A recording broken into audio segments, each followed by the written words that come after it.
Hi everyone, welcome back to another video from Crypto Basics. In today's episode, I'm going to be showing you how to add tokens on MetaMask wallet. So, let's get started right away.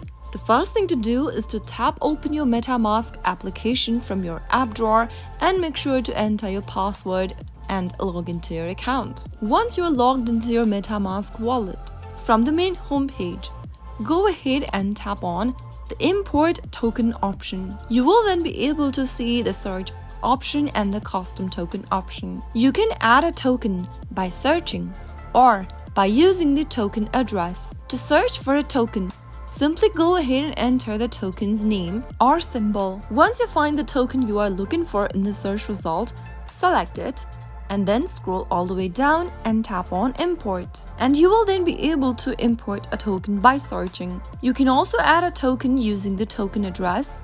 So get back to the import tokens tab and tap on custom token at the top right. Paste in the token address of token you want to add in the token contract address, token symbol, and the token decimal text box. You can find the token address on the token's website, CoinMarketCap, CoinGecko, or other platforms.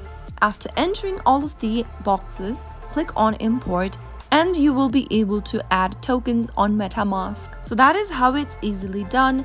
If you found the video to be helpful, go ahead and give us a thumbs up. Don't forget to subscribe to our channel by hitting the subscribe button. Also press on the bell icon so that you'll never miss another upcoming upload from us. I will be back again in the next video. Thank you for watching.